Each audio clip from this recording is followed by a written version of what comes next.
चलिए अब ध्यान से देखिए, ये कक्षा 10 का साइंस विज्ञान का पेपर जो सॉल्यूशन हुआ है उसका मिला लीजिए कितना सही है कितना गलत है। ध्यान से देखिए, किसी बच्चा ने भेजा हुआ है, मिला लीजिए।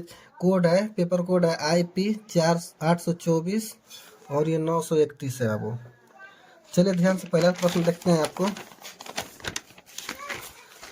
पहला प्रश्न है बच्चा, किसी किसी लेंस के वस्तु का प्रतिबिंब आभासी सीधा और वस्तु से छोटा बनता है। कब, किस लेंस में? अवतल लेंस, उत्तल लेंस, समतल लेंस, इनमें से कोई नहीं। तो सही आंसर होगा बच्चा अवतल लेंस होगा। ठीक है ना, आप लोग मिलाते चलिए। ध्यान से देखिए, दूसरा प्रश्न है, कह रहा है एक गोले दर्पण के वक्रता केंद्र तथा ध्रुव के बीच की दूरी 20 सेंटीमीटर है। दर्पण के ध्रुव से फोकस दूरी क्या हो सकती है बाबू? फोकस का रहा 20 दूरी है तो कितना हो जाएगा दूरी? तक फोकस कितना हो जाएगा बच्चे? 10 सेंटीमीटर। इसका सही उत्तर होगा बी, 10 सेंटीमीटर। तीसरा प्रश्न देखिए, अब कह रहा है कि प्रकाश के किसी घटना के कारण आकाश नीला दिखाई देता है। कह रहा है किसके कारण आकाश नीला है? जब नीचे से देखते हैं तो ऊपर आकाश नीला दिखता है, किसके कारण बाबू? तो प्रकीर्णन द्वारा दिखता है, प्रकीर्णन द्वारा। चौथा नंबर देखिए ध्यान से, एक लेंस की क्षमता प्लस 2 डायोप्टर है, इसकी फोकस दूरी सेंटीमीटर में कितनी होगी? तो फोकस दूरी अब सेंटीमीटर में कितनी हो सकती है? तो इसका सही आंसर होगा अब प्लस 50 फोकस दूरी होगी इसका। चलिए अगला प्रश्न देखिए, प्रश्न नंबर 5 कह रहा है बाबू कि फ्यूज तार को निम्नलिखित घरेलू विद्युत वितरण के किस तार की श्रेणी क्रम में जोड़ा जाता है? फ्यूज तार को घरेलू विद्युत में, घर पर जब जोड़ते हैं फ्यूज तार को, तो कह रहा है किस तार श्रेणी क्रम में जोड़ते हैं बाबू? तो जीवित तार के रूप में जोड़ते हैं। इसका सही आंसर होगा जीवित तार। 6 नंबर देखिए ध्यान से, यदि ये बहुत जबरदस्त प्रश्न था ये वाला, बंद करो। देखिए अब 6 नंबर प्रश्न कह रहा कि यदि शक्ति, कार्य तथा समय के मात्रक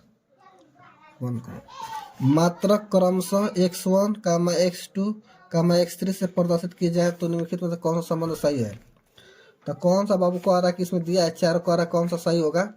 तो 6 नंबर का प्रश्न है बच्चे, तो इसका होगा x2 x3 is equal to x3 into x2 into x3। प्रश्न नंबर 6, यदि शक्ति, कार्य तथा समय के मात्रक क्रमशः x1, x2, x3 से प्रदर्शित किया जाए तो निम्नलिखित में से कौन सा संबंध सही है? 4 को दिया है बाबू, तो इसका सही आंसर होगा अब ये वाला, x2 इंटू x3 बराबर इज इक्वल टू 1 x1, ये वाला सही होगा अब।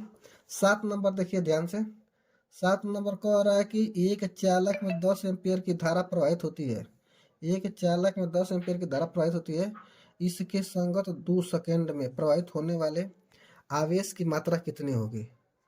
ठीक, तो 7 नंबर का अब सही आंसर होगा, दिया है इस पहला 10 कूलम, 5 कूलम, 25 कूलम, 20 कूलम, तो सही आंसर होगा बच्चे इसका 20 कूलम। ध्यान से देखिए, प्लास्टर ऑफ पेरिस का फार्मूला कौन सा है? प्लास्टर ऑफ पेरिस का फार्मूला कौन सा है इसमें? तो इसका अब सही आंसर हो जाएगा ये वाला, CaSO4 इंटू हाफ H2O। तो सही आंसर होगा बच्चे। 9 नंबर को देखिए ध्यान से, आप लोगों को पता ही होगा pH मान 8.5 वाला विलयन क्या कहलाता है? तो पता है 7 रहेगा तो क्या कहते हैं उसको? उदासीन कहते हैं। 7 ले नीचे रहेगा तो उसको अम्ल कहते हैं, और 7 ले ऊपर रहेगा तो उसको क्षार कहते हैं। तो इसका 7 से ऊपर है तो क्षार ही हो जाएगा। 10 नंबर देखिए अब ध्यान से, CH3 dash CH dash CHO, इसका यूपीएससी नाम पूछ रहा है तो इसका फार्मूला होगा बाबू, इसका यूपीएससी 2 मेथिल प्रोपेनल। इसका सही आंसर होगा बच्चे ये वाला। आप लोग मिला लीजिए, कमेंट करिए कितना सही है कितना गलत है। अब 11 नंबर देखिए अब ध्यान से, तो 11 नंबर देखेंगे तो कहा बाह्यतम कोश में 7 इलेक्ट्रॉन वाला तत्व है। जिसके बाह्य कोश में 7 इलेक्ट्रॉन होते हैं उसको क्या कहते हैं बच्चे? धातु, निष्क्रिय गैस, उपधातु, अधातु कहते हैं उसको। जिसके बाह्य कोश में कितने इलेक्ट्रॉन है? 7 इलेक्ट्रॉन रहेंगे, उसको अधातु कहते हैं हम लोग। बहुत अच्छा सा प्रश्न दिया हुआ है, आसान, एक आध को तनिक कठिन दिया है। ध्यान से देखिए 12 नंबर प्रश्न, कैल्शियम नाइट्रेट का रासायनिक सूत्र बताइए। कैल्शियम नाइट्रेट का रासायनिक सूत्र है बच्चे CaNO3, ये वाला नहीं होगा अब, सही आंसर होगा ये वाला, Ca ब्रैकेट में NO3 का होल ट्वाइस।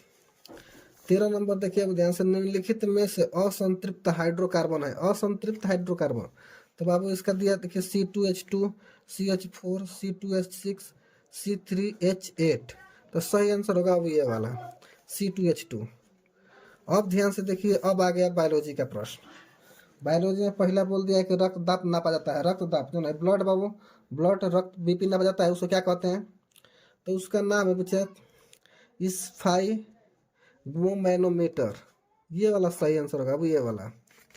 अब 15 नंबर को देखिए, 15 नंबर प्रश्न, निम्नलिखित में से कौन सा पादप हार्मोन है? पादप पौधों में हार्मोन कौन सा होता है? थायरक्सिन, इंसुलिन, सबको पता है इंसुलिन एस्ट्रोजन महिलाओं में होता है, और थायरक्सिन पुरुषों में, महिलाओं में मानव मानव में होता है। ये सब पौधों वाला भी चाहिए, साइटोकाइनिन, साइटोकाइनिन, साइटोकाइनिन का अब करता है ऐसा कार्य, कोशिका विभाजन कार्य करता है, कोशिका विभाजन का। अब है एक लिंगी पुष्प है, एक लिंगी पुष्प कौन सा है? एक लिंगी। तो एक लिंगी पुष्प पूछा गुड़हल, सरसों, गुलाब, पपीता। तो सही आंसर होगा क्या इसका? पपीता। पुनर्जनन का उदाहरण है, पुनर्जनन का मतलब होता है कि अगर मारेंगे तुरंत जिंदा हो जाता है, ठीक है ना, मारेंगे तुरंत जिंदा होता है। प्लेनेरिया है, ठीक ना, प्लेनेरिया काटेंगे ना इस तरह से इतना बड़ा रहेगा, हेजल काट देंगे, हेजल काट देंगे, हेजल तो कुल जिंदा हो जाते हैं, सब मरते नहीं है सब। इसका खास बात यह है कि इसमें माइंड नहीं होता है, ठीक है ना। कितना देख रहे हो कितना शानदार है, प्रकृति ने कितना शानदार बनाया हुआ है कि इसके पास माइंड नहीं रहता है। माइंड दिमाग काम करेगा तो ये पूरा प्लेनेरिया कर देगा पूरा विश्व में। ध्यान से देखिए अगला प्रश्न, पुनर्जन्म का उदाहरण है बाबू प्लेनेरिया है। उसके बाद 18 नंबर, ओजोन परत का संक्षरण निम्न में से किसके कारण होता है? तो किसके कारण होता है? तो चाहिए होता है, देखिए वाष्प नहीं होगा, ऑक्सीजन के कारण नहीं होता, सल्फर डाइऑक्साइड के कारण नहीं होता है, क्लोरोफ्लोरोकार्बन, ठीक है ना, ग्रीन गैस कहते हैं इसको, जो एसी कूलर चलता है सब, उसमें से जो गैसें निकलती हैं उसके कारण ओजोन परत का क्षरण होता है, नुकसान होता है। अगला देखिए अब ध्यान से, अब पूछ रहा है कि प्राकृतिक परितंत्र क्या है? 19 नंबर प्रश्न है, कर प्राकृतिक परितंत्र क्या है? परितंत्र है तो गमला गमले नहीं है, खेत तो नहीं है बाबू, क्या है? वन है, वन। सही आंसर होगा बच्चा इसका वन। आहार श्रृंखला में उत्पादक होते हैं, आहार श्रृंखला बाबू आपको पता ही होगा, आहार श्रृंखला श्रृंखला किसे कहते हैं? एक जो खाते हैं, जैसे कि इसका सही आंसर होगा चूहा, खरगोश, बिल्ली नहीं होगा, उत्पादक बोल रहा है, उत्पादक। मैंने सबसे पहले एनर्जी कहाँ से लेते हैं? तो हरे पौधे से लेते हैं। जैसे हरे पौधों को, हरे पौधों को खरगोश खाएगा, खरगोश को सांप खाएगा, सांप को गिद्ध खाएगा, इस तरह से क्रम चलता रहता है ना खाद्य श्रृंखला का, ठीक है ना। तो उसी को खाद्य श्रृंखला का, एक का एनर्जी दूसरे में जाता है तो उसको खाद्य श्रृंखला कहते हैं। इसका सही आंसर होगा बच्चे ये वाला, हरे पौधे एवं नील रहित शैवाल, ठीक है। आप लोग मिलाए कमेंट करें कितना सही हुआ कितना गलत हुआ है। प्रश्न कोड है बच्चा 824, ठीक है। जय हिंद। इसका ये लॉन्ग सॉल्यूशन दे रहे हैं कुछ मिनट बाद।